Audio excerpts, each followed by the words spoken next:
We just did this on a private call. And I know my artwork is bad, okay? But most salespeople have it completely reversed. And what I mean by reversed is, here's their sales process. Hey, if I could just have 5 minutes of your time, I'd like to talk to you about our XYZ widget, right? Our XYZ widget is awesome. It does A, B, C, D, E, and F, and there's these reporting dashboards, and it's awesome, and it's only $99 a month, and it can really help you with your business, okay? As close as they get is lines like, this can make you more efficient. This can help your business. This can help you grow. That's as close as they get to what we're going to call an outcome, okay? So an outcome. Here's the problem, okay? First of all, they're screwed up. The outcome is not we're going to make you more efficient. The outcome is if there's, like in this scenario that we talked through today, let's say there's a theft at an ATM, you're going to instantaneously have video of the perpetrator so that you can give that information to the responding law enforcement officers in a moment's time. What's the outcome of that? The outcome of that, of being able to give law enforcement the visual of the perpetrator in a moment's time, is that that perpetrator is going to be far less likely to continue to try and infiltrate your bank or whatever it is at other ATMs. The outcome of that is, if we can stop these things quickly, we're probably not going to have a news truck in front of our bank. The outcome of having a news truck in front of our bank is not good. That does not look good if they're like, robbery at Fifth Big Bank, right? Everybody's like, oh my God, my money's there, I need to leave, okay? Here's what I mean. If we have a process of bank, we can do monitoring, we can give you reports, we can do this, bop, all this technology, bits, bytes, blinking lights, reports, and worse we get to the outcome of we'll make you more efficient, better we get to the outcome of we're going to be able to prevent crime and then solve it quickly. Here's the problem. Here's what people need to do. Just flip this over. They don't get it. It's so weird, but they've got it bass-ackwards, right? If I could have 5 minutes of your time, I'd like to talk to you about us. Boom, boom, boom, product, demo, da-da-da. And if you buy this, it will help you. Just flip it over, right? Hey, Mike, I've got an idea I wanted to talk to you about that I wanted to get your opinion on. Could you give me a call? I'm on my mobile, 720-660. Yeah, what's up? This is Mike, General Manager at Fifth Third. Yeah, so one of the things that we're seeing right now is an uptick, and I've got a report I could send you, 836% increase in people putting what they call skimming machines on ATMs. What that means is one of your customers, when they put their credit card in the machine, they're really not putting it in your machine. They're putting it in a skimmer's account, and that skimmer is going in and wiping out that person's essentially their whole financial life, right? And one of the things that we've found is law enforcement is actually stretched so thin right now that if you don't have the proper cameras in place that, one, deter those people from doing that in the first place, and two, God forbid if they still do despite the fact that you've got the latest technology on monitoring, if you're not able to give law enforcement video and images of that person instantaneously, it usually gets put on the back burner 2 to 3 days. And 2 to 3 days could be the difference in a news story being there in the parking lot of one of your locations. How are you guys dealing with that? What have I talked about? Okay, look, I flipped it over. I started with the gosh darn outcome. What did I say about me? Nothing, nada, zilp, zero, zilch. Listen to how visceral that story was. And if you ran that bank, you'd be like, this could happen to me. Yeah, I don't know. I mean, we have the pinhole thing, and I don't even know if those cameras even work. I know Susan was talking about that. We don't even know where that thing goes.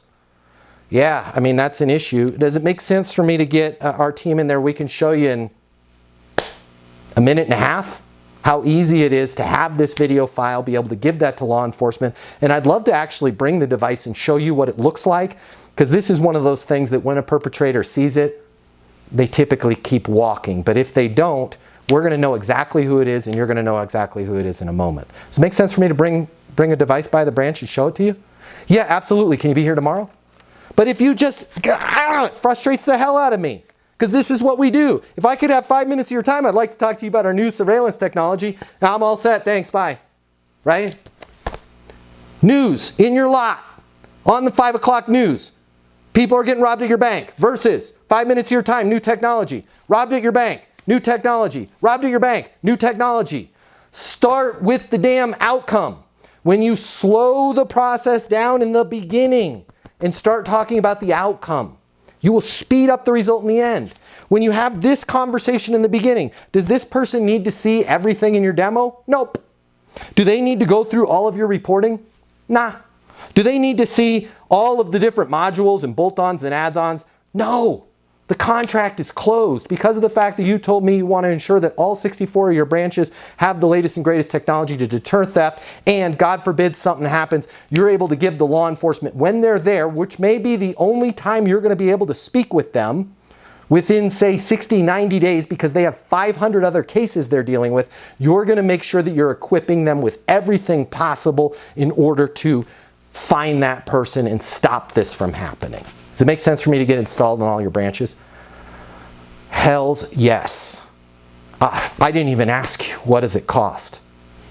I don't know, $5,000 a month, whatever it is, right? It's worth it. It's worth it. If we just slow down in the beginning and flip that process, you guys will sell a lot more.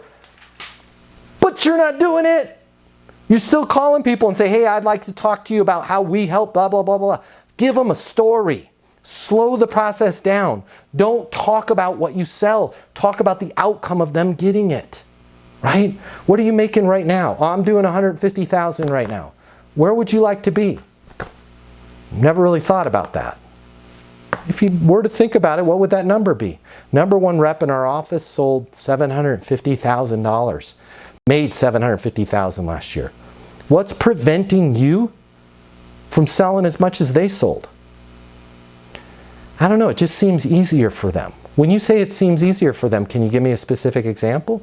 Yeah, they're getting referrals, right? And they just seem to have everything really organized on when they call people, right? And they're scheduling more meetings, right? Because of the fact that you told me you want to be able to get referrals, you want to be efficient, you want to be more effective, you want to schedule more meetings, you want to close those meetings, and you want to take your income from $150,000 to $750,000, you're a perfect fit for Easton University sales coaching.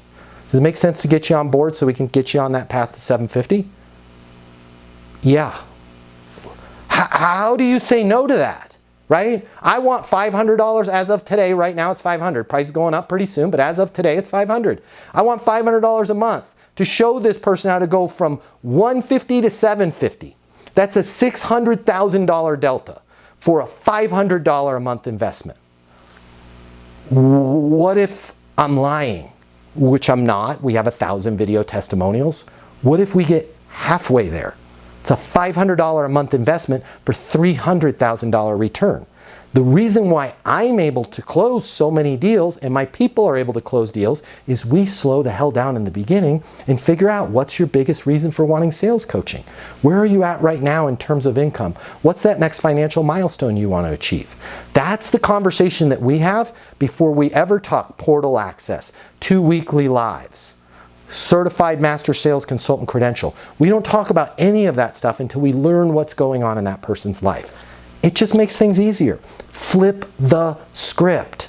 Because here's the other last piece of that. Then we talk about this in the eastonuniversity.com monetization course. And you guys need to realize this, okay? Life is not fair. If you talk about their current situation and where they want to go after you have already demoed your product, and especially after you've given them a price, that conversation, I'm not saying don't have it, but it means about that much. Why? Because if I've given Muhammad a price of how much it's going to cost to get sales coaching from me, and then I start to ask Muhammad, where are you at in terms of income? Where do you want to be? It seems obvious to Muhammad that, man, this guy is just trying to justify his price. Versus if we start with that conversation and then I say, hey, Muhammad, because of the fact that you told me you want to go from $150,000 to $750,000, what's preventing you from getting there is referrals from your current base, being able to prospect and reach out to new base, and be able to close or skillfully set a next step with every deal. I believe you're a perfect fit for our sales coaching. That's going to give you all of that and more to put you on that road from $150,000 to $750,000. Does it make sense to get you access? I just monetized the deal in 2.5 minutes.